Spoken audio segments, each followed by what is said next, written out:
cuando surge el nombre de Mohamed Ali en los registros históricos, el cerebro hace una asociación casi automática, la verdad. Claro, piensas en un cuadrilátero de boxeo o en guantes, en esa figura mítica. Exacto. Piensas en ese atleta legendario flotando como una mariposa y picando como una abeja. Pero, a ver, el protagonista de los archivos que vamos a explorar en la inmersión a fondo de hoy no pisó un ring en su vida. No, desde luego que no. ¿Qué va? En su lugar usó artillería pesada, monopolios despiadados y, bueno, masacres a puerta cerrada para robarle un país entero al mismísimo Imperio Otomano. Es un contraste fascinante, o sea, la escala de lo que consiguió este hombre es asombrosa si lo miras en perspectiva. Es de locos. Totalmente. Hablamos de alguien que pisó Egipto a principios del siglo XIX como un simple comandante de mercenarios, un forastero total, vamos. Llegó para cumplir una misión militar rutinaria y terminó redibujando el mapa de Oriente Medio. Sí, sí. Desafiando a las grandes potencias de la época e instaurando una dinastía que, ojo a esto, mantendría el control de Egipto durante 150 años. Que se dice pronto. Ya te digo. Es la historia definitiva de un trepa, pero a nivel geopolítico. Un hombre que encarna una dualidad brutal, porque por un lado se le considera el gran arquitecto del Estado egipcio moderno. Sí, esa es la visión oficial de muchos. Claro, pero por otro lado, las fuentes lo describen como un conquistador implacable que veía a la gente como mero combustible para su maquinaria de guerra. Yo estaba alucinada leyendo esto. Es que impresiona. Yo también me quedé impactado. Y para entender cómo alguien logra hacerse con el control absoluto de un territorio tan inmenso, creo que no podemos empezar analizando su reinado en pleno apogeo. Hay que ir a la raíz. Exacto. A cómo se forjó esa mentalidad tan pragmática y casi, digamos, corporativa. Eso es. Y la raíz nos lleva al año 1769. Y muy lejos de Egipto, además. Efectivamente. Mohamed Ali nació en Cábala, una región costera de Albania que, bueno, en aquel momento pertenecía al Imperio Otomano. Y lo interesante aquí es su entorno familiar. Porque no venía de la realeza ni nada parecido, claro. Que va para nada. Su padre, Ibrahim Aga, no era un aristócrata de la corte imperial. Era un comerciante de tabaco que, además, comandaba una pequeña unidad militar local. O sea que desde pequeño mamó esa mezcla exacta de contabilidad y pólvora, por así decirlo. Tal cual. Esa doble formación fue absolutamente crucial.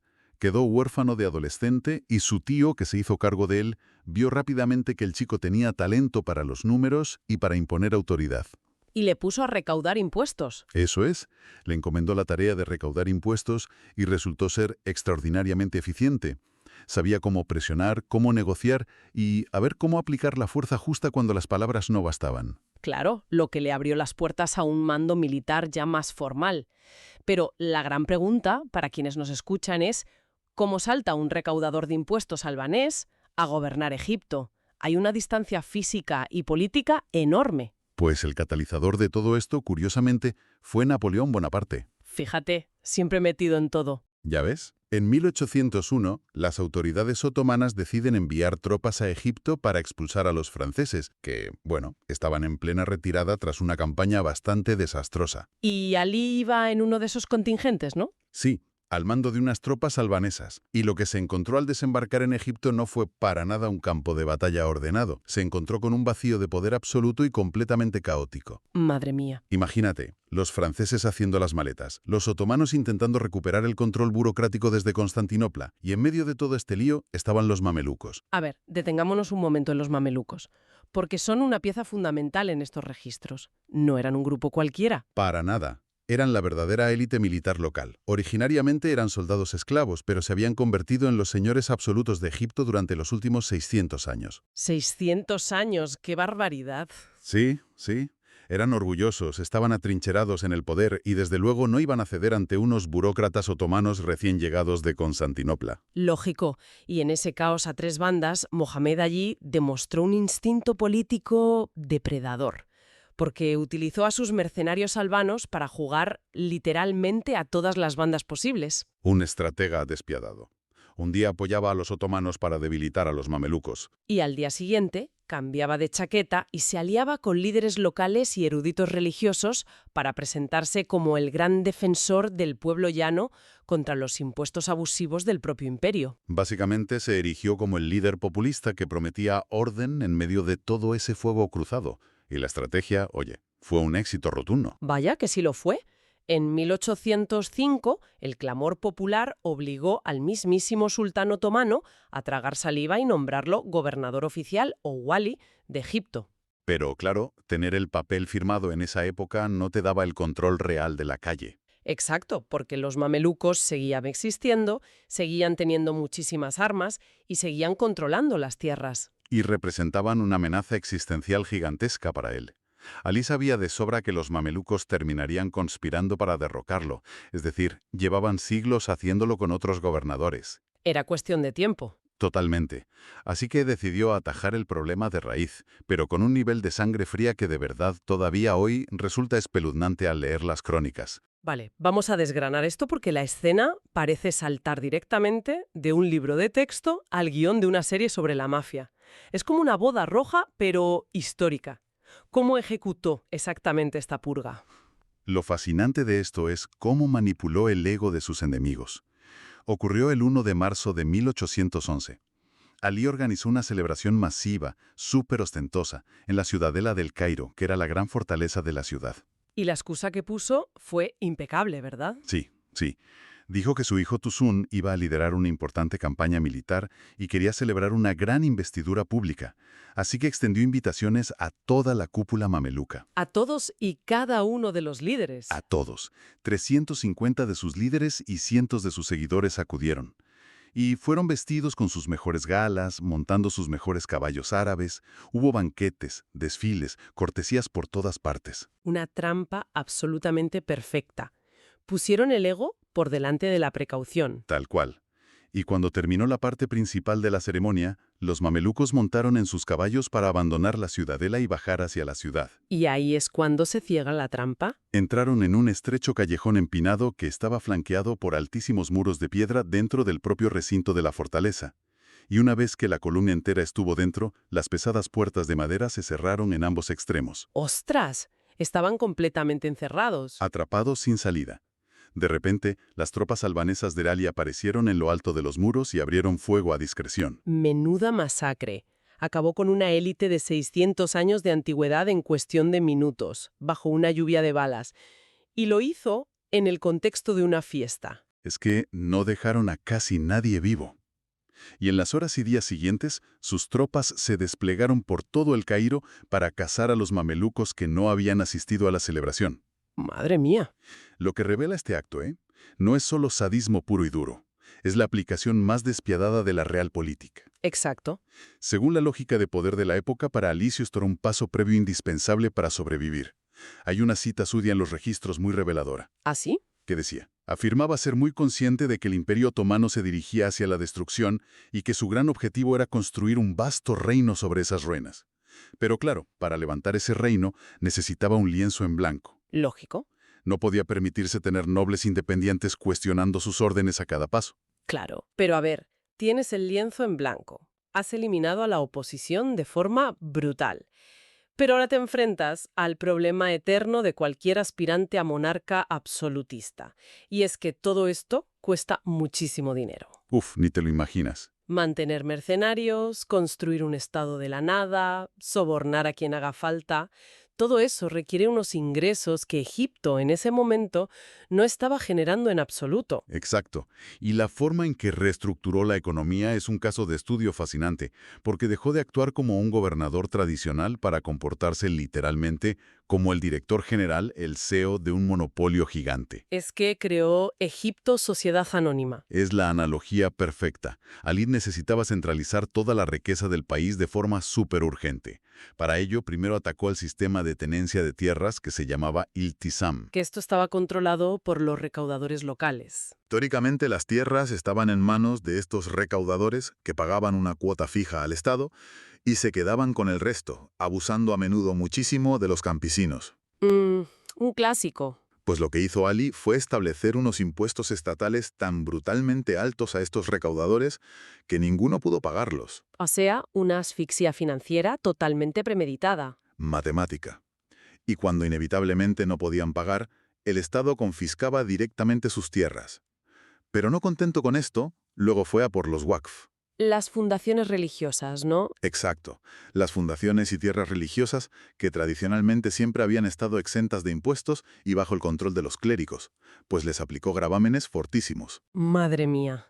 En pocos años desmanteló la base económica tanto de la aristocracia que quedaba como del clero, convirtiendo al Estado, es decir, a sí mismo, en el único terrateniente real de Egipto. Todo el país era suyo, y al ser el dueño absoluto de la tierra, implementa un monopolio comercial sobre la producción que es, vamos, el sueño de cualquier oligarca.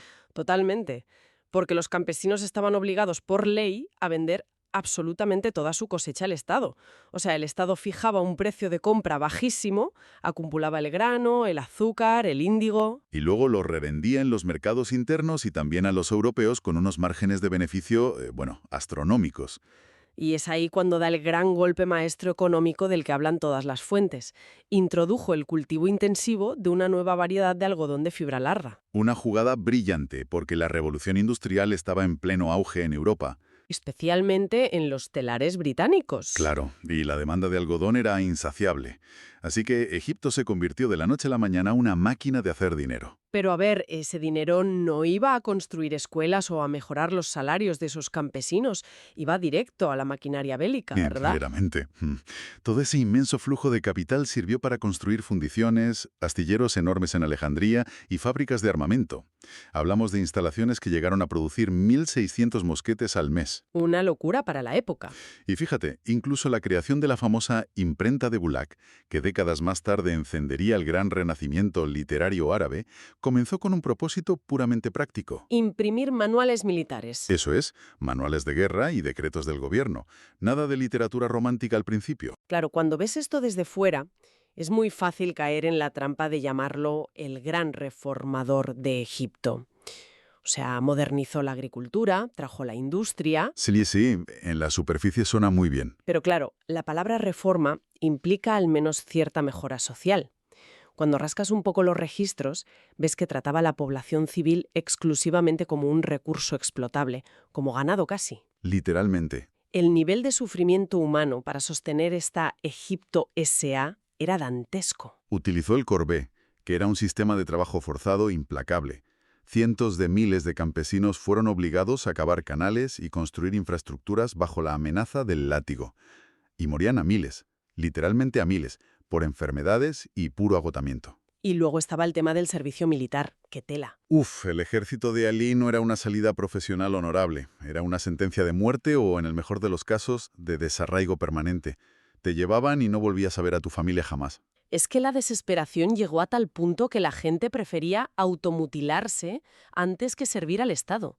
Yo leía los registros de la época y me ponía enferma. Es durísimo. Para evitar el reclutamiento, los campesinos se frotaban los ojos con veneno para ratas, para quedarse ciegos, o se cortaban el dedo índice de la mano derecha con un machete para no poder apretar el gatillo de los fusiles. Imagínate el nivel de terror para llegar a eso. Preferían vivir tuertos o lisiados toda la vida que ir a las guerras de Mohamed Ali. ¿Y qué hizo él ante esto? Porque esto habría parado a cualquier otro gobernante. Pues su respuesta muestra la frialdad absoluta de su burocracia.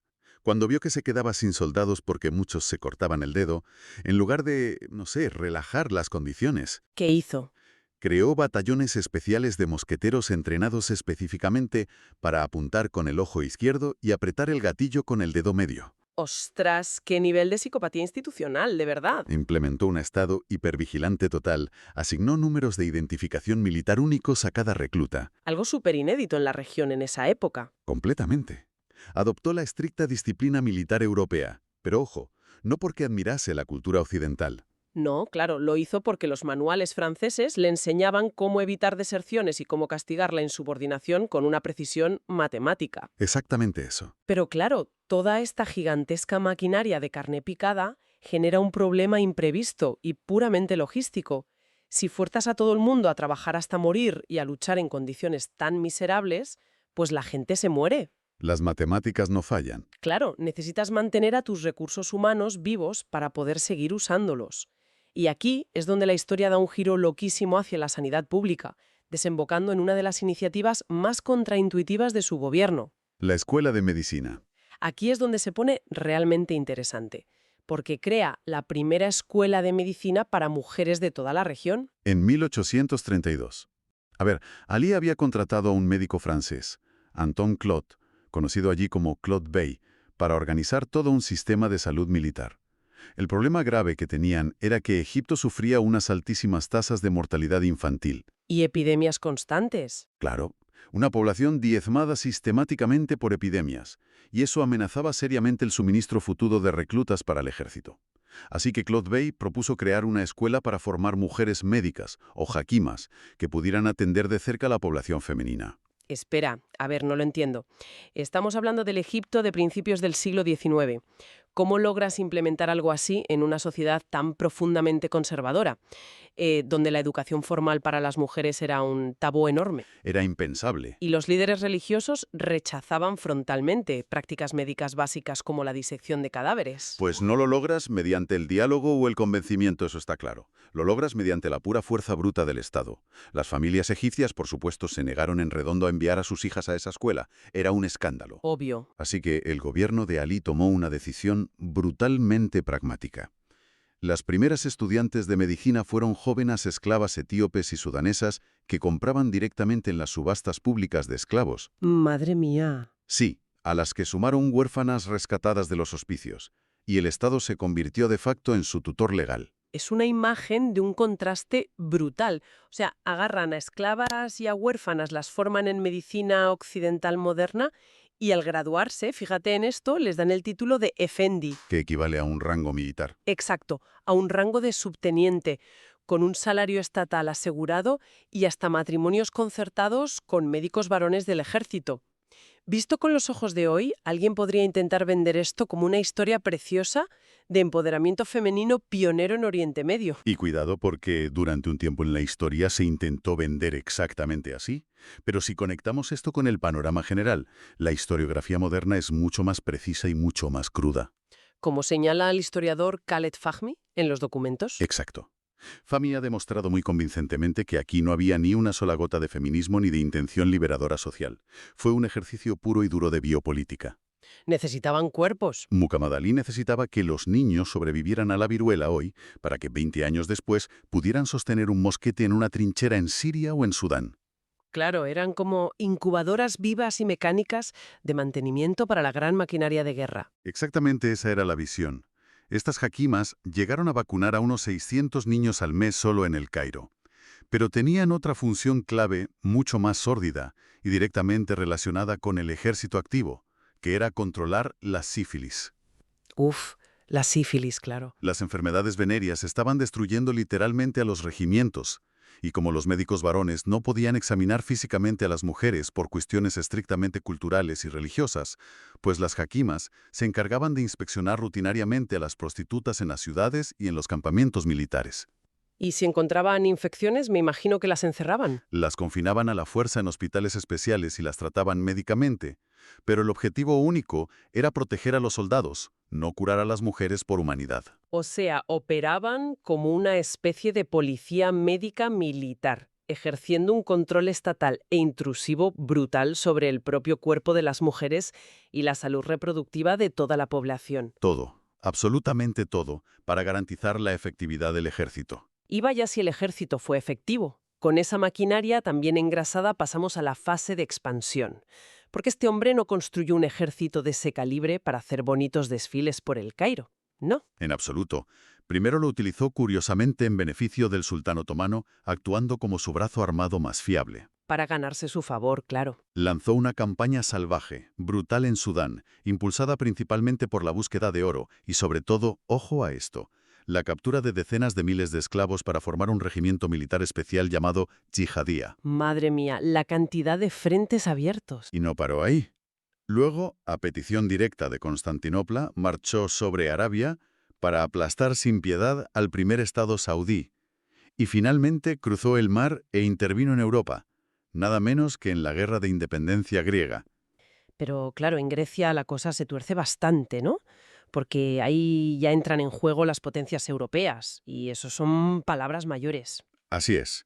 Y llegó el desastre en la batalla de Navarino, en 1827. ¿Qué pasó exactamente allí? Pues que las flotas combinadas de Gran Bretaña, Francia y el Imperio ruso aniquilaron por completo, o sea, hundieron casi en su totalidad, a la armada egipcio-otomana, Fue un desastre táctico y económico absoluto para Alí. Claro. Y este es, sin duda, el punto de no retorno en la relación entre Muhammad Ali y el sultán en Constantinopla. Lógico. Alí acaba de perder su flota carísima, construida con el sudor y la sangre de todo Egipto, haciendo el trabajo sucio del imperio. Me imagino que llamó a la puerta del sultán para exigir cobrar la factura. Y tanto. Exigió que, como compensación por las pérdidas, se le entregara inmediatamente el gobierno absoluto de Siria. Casi nada. ¿Y el sultán? El sultán otomano, que ya llevaba años sintiéndose aterrorizado por el poder desmesurado que estaba acumulando su gobernador, se negó en redondo. Ni hablar de darle Siria. Y para un tipo como Alí, esa negativa fue totalmente inaceptable. Así que en 1831, y esto es de locos, usando como excusa técnica que el gobernador de Acre se negaba a devolverle a unos míseros campesinos egipcios fugitivos, Alí ordenó a su hijo Ibrahim cruzar la frontera. E invadir directamente territorio otomano. Adquisición hostil en el mundo corporativo, pero a nivel de imperios. El director de la filial egipcia se ha vuelto tan inmensamente poderoso que decide comprar a la fuerza la empresa matriz en Constantinopla. Una audacia increíble. Y lo más impactante de las crónicas es que estuvo a punto de lograrlo. A punto. El ejército egipcio, que estaba liderado por su hijo, el brillante general Ibrahim, destrozó a las fuerzas imperiales otomanas una y otra vez en el campo de batalla. Esto culminó en la apabullante victoria de la batalla de Konya. ¡Ostras! De repente, imagínate la escena. No había absolutamente ningún ejército entre las tropas egipcias victoriosas y la capital imperial, Constantinopla. El colapso del todopoderoso imperio otomano a manos de un antiguo comerciante de tabaco albanés parecía inminente. Y la pregunta clave para la audiencia, ¿por qué no ocurrió? ¿Qué frenó a Ibrahim de tomar la capital y coronar a su padre como el nuevo amo absoluto de Oriente Medio y los Balcanes? Una sola cosa: el miedo de Europa. Claro, el famoso equilibrio de poder. En 1840, Gran Bretaña, el Imperio Ruso, Prusia y Austria entraron en pánico absoluto. A ver, no sentían ninguna simpatía especial por el sultán otomano, la verdad. Les daba igual. Pero toda la política europea se basaba en mantener un frágil equilibrio de poder. Si el Imperio otomano caía y era reemplazado de repente por un Estado egipcio expansionista, fuertemente militarizado e industrializado bajo el mando de Alí, Ese equilibrio volaba por los aires. por completo, especialmente ponía en peligro el control del Mediterráneo oriental y las valiosísimas rutas comerciales hacia la India. Así que estas potencias deciden intervenir, pero no por justicia internacional o lealtad, sino por puro pragmatismo geopolítico. Exactamente. Las flotas británica y austriaca aparecieron, bloquearon la costa de Levante, bombardearon ciudades como Beirut y Acre y cortaron por completo las líneas de suministro marítimo del ejército de Ibrahim. Acorralados. Frente a toda la inmensa maquinaria militar combinada de la Europa industrial, Ali comprendió con su habitual frialdad que esa guerra no la podía ganar. Tuvo que tragarse el orgullo. Tuvo que ceder y firmar el Tratado de Londres, y las condiciones fueron duras. Renunció a Siria, a la isla de Creta y a sus conquistas en Arabia. Además, su amado y carísimo ejército fue desmantelado casi por completo, reducido por tratado a apenas 18.000 hombres. Vamos, que lo obligaron a volver casi a la casilla de salida territorial. Pero fíjate, leyendo el tratado, a cambio de esta humillación, consiguió una cláusula de oro. La más importante para él. El reconocimiento internacional y oficial del dominio hereditario sobre Egipto y Sudán para su propia familia. Su gran obsesión en la vida, fundar una dinastía, se había cumplido al fin. Sí, logró su objetivo fundacional. Sin embargo, cuando analizas los registros de esa época, ves que la victoria fue tremendamente amarga. Los años finales de su vida son profundamente oscuros y muy trágicos. ¿Qué le pasó exactamente? Tras perder su gran imperio soñado, Ali desarrolló una paranoia clínica severa. Su mente brillante comenzó a fallar rápidamente. Y muchos historiadores médicos hoy en día sugieren que la causa física pudo ser el nitrato de plata. ¿Nitrato de plata? ¿Para qué? Sus médicos personales se lo administraban rutinariamente como medicamento para tratar los episodios crónicos de disentería que padecía. Madre mía, la medicina de la época. Claro, y el envenenamiento por acumulación de plata en el organismo puede causar problemas neurológicos gravísimos, incluyendo delirios paranoicos. Es el hundimiento total de un titán. A mí me impacta mucho una anécdota que recogen los archivos sobre su ministro de Finanzas durante esta última etapa. Sí, la del agujero económico. Exacto. Resulta que el Estado egipcio estaba en bancarrota absoluta, acumulando una deuda gigantesca con los bancos europeos de unos 80 millones de francos. Pero Gea estaba tan inestable mentalmente y sus explosiones de ira eran tan, pero tan aterradoras que el ministro estaba literalmente muerto de miedo. No se atrevía a decírselo, claro. No se atrevía a confesarle el agujero económico en persona. Tuvo que convencer a la hija favorita de Ali para que ella entrara a sus aposentos y le diera la noticia. E incluso viniendo de su propia hija, la furia de Ali y los gritos duraron días enteros. Y la ironía más cruel de su vida todavía estaba por llegar. Fíjate que todo lo que había construido, la sangre derramada, las masacres, todo era para dejárselo en herencia a su hijo, el general Ibrahim, el líder heroico de todas sus victorias militares. Su gran orgullo. Pues resulta que Ibrahim enfermó repentinamente y muy gravemente de tuberculosis, y murió trágicamente meses antes que su propio padre. Qué duro. ¿Y Ali se enteró de esto? No, Mohamed Ali, que ya vivía totalmente confinado en su palacio de Alejandría, sumido en una profunda demencia senil, nunca llegó a enterarse de la muerte de su heredero. ¡Qué locura! Sus sirvientes y los asesores de la corte lo mantenían apaciguado en su locura contándole mentiras diarias sobre victorias militares en Siria que ya no existían en absoluto. Falleció así, atrapado en una fantasía imperial, en agosto de 1849. El contraste entre su ambición desmedida en vida y ese final tan patético es brutal. Y además su nieto Abbas, que lo detestaba profundamente por asuntos familiares, asumió el trono inmediatamente y organizó un funeral casi vergonzoso para la talla del personaje. Un desprecio absoluto. Apenas se invitó a diplomáticos extranjeros, no hubo grandes honores militares, ni desfiles en las calles. Pero quien creo que capturó mejor la enorme paradoja de este líder en el momento exacto de su muerte fue el cónsul británico en Egipto, John Murray. Una cita buenísima, sí. Escribió en sus despachos diplomáticos a Londres que, a pesar del desprecio evidente de su propio nieto y de la corte, el pueblo llano, los egipcios, no olvidaban la tremenda anarquía y el caos de los que Ali los había rescatado a principios de siglo. Murray sentenció, y cito, «A pesar de todos sus defectos, fue un gran hombre». Y esa frase resume, pero que muy perfectamente, la gran grieta que divide su legado hasta el día de hoy. Totalmente. Una grieta que la historiografía sigue debatiendo apasionadamente hoy en día, porque si consultas los archivos académicos te vas a encontrar de bruces con dos posturas que son diametralmente opuestas. 100% opuestas. Por un lado está la gran visión del padre del Egipto moderno.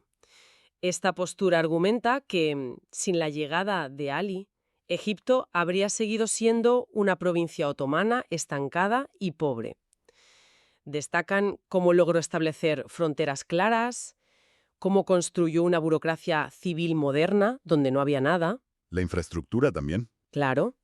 Fundó infraestructuras, abrió canales que revolucionaron la agricultura a largo plazo e impulsó cientos de escuelas estatales que por primera vez en la historia del país permitieron cierta movilidad social. Claro, es un argumento sólido.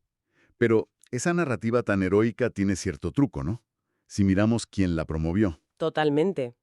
Fue fuertemente impulsada y financiada en los años 30 del siglo XX por el rey Fuad I de Egipto, que casualmente era descendiente directo de Mohamed Ali. Qué casualidad, ¿verdad? Ya ves.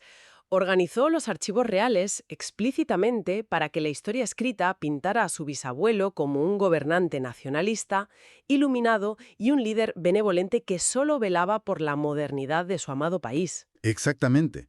Es el clásico caso de la historia escrita desde el trono para justificar el presente de la dinastía. Eso es. Y frente a esa visión tan oficialista, pues se alza la perspectiva opuesta, que cobró muchísima fuerza en la segunda mitad del siglo XX. Esta postura subraya un hecho innegable. Mohamed Ali nunca fue egipcio. Nunca. Era un conquistador extranjero puro y duro. Un albanés que, fíjate si estaba despegado de su pueblo, que en casi 50 años de reinado ni siquiera se molestó en aprender árabe. Es verdad. Comunicándose absolutamente siempre en turco otomano con su corte. Y según esta visión crítica, él no construyó el Estado para beneficiar a los egipcios, sino que explotó salvajemente los recursos naturales y humanos de la tierra africana únicamente para amasar un inmenso poder dinástico personal. Una visión más crítica, claro. Y es una visión que abrazaron con mucha fuerza líderes políticos posteriores, como Gamal Abdel Nasser tras la famosa revolución militar de 1952. Exacto. Ellos reconocían que Ali dejó un Estado moderno y un ejército estructurado. Sí, nadie lo niega. Pero denunciaban amargamente que a Ali le importaba muy poco la sangre, el sudor y el sufrimiento atroz de los cientos de miles de campesinos que literalmente pavimentaron ese Estado con sus propias vidas. Es un debate histórico durísimo. Entonces, ¿qué significa todo esto para quienes nos escuchan hoy? Pues creo que ilustra perfectamente el problema eterno de acercarse a figuras históricas de este calibre. Lees documentos que en principio parecen objetivos o datos puros, pero que han sido meticulosamente filtrados, moldeados o ensalzados por los políticos que llegaron al poder 50 o 100 años después. Claro. Cada nuevo líder moldea el pasado para justificar su ideología en el presente. Es la regla de oro de la política. Siempre. Pero, a ver, más allá de cómo se escribiera o se reescribiera después la historia oficial, los cimientos materiales y las instituciones que él impuso en Egipto son innegables y siguen ahí. Es decir, la misma burocracia policial asfixiante que obligaba a los jóvenes desesperados a cortarse los dedos para evitar ir a morir a la guerra, pues fue la misma que organizó por primera vez la estructura administrativa y territorial sobre la que se asienta el Egipto contemporáneo. Sí, sí. Y las mismas motivaciones egoístas y puramente militares para controlar los brotes de sífilis en sus ejércitos terminaron trayendo la medicina moderna hospitalaria y las primerísimas campañas de vacunación masiva de viruela a toda la región. Es la paradoja definitiva del poder absoluto. Ha sido un recorrido súper intenso en esta inversión a fondo, la verdad. Sin duda. Empezamos viendo cómo un joven comerciante de tabaco en Albania supo leer un vacío de poder caótico para ascender a lo más alto. Vimos cómo aniquiló sin pestañear a la milenaria élite, masacrándolos tras encerrarlos en la ciudadela. De película de terror, sí. Totalmente. Luego vimos cómo asfixió económicamente a las milenarias instituciones religiosas y aristocráticas para, convertir todo un país en su monopolio privado de algodón y fábricas de armas. Su finca particular, vamos. Su finca. Y finalmente vimos cómo esa ambición desmedida de desafiar a los grandes imperios y engullir a su antiguo jefe terminó estrellándose dramáticamente contra toda la maquinaria geopolítica europea. Es que toda esta historia, cuando la analizamos con calma, deja una reflexión final ineludible, algo que creo que trasciende totalmente Egipto y que se aplica a la historia global en general. Esto plantea una pregunta importante. Cuando observamos países que dan un salto vertiginoso hacia la llamada modernidad, que construyen industrias colosales, redes de sanidad y infraestructuras de la noche a la mañana, solemos admirar el resultado final en los libros de texto. Es lo fácil, claro, ver las carreteras y los hospitales. Pero, ¿es posible que un territorio experimente una transformación tan sumamente radical, pasando casi del feudalismo a la industrialización militar, en el lapso de una sola vida, sin que una generación entera de ciudadanos de a pie pague el terrorífico coste humano que exige la ambición desmesurada de un solo individuo? Uf, qué pregunta. Y es la pregunta incómoda que siempre queda escondida debajo de los grandes monumentos y en las notas al pie de los libros de historia oficiales. Seguiremos explorando esas zonas oscuras y cuestionando los relatos del pasado en la próxima inmersión histórica. Muchísimas gracias a la gente que nos acompaña por estar ahí. Sigan cuestionando todo.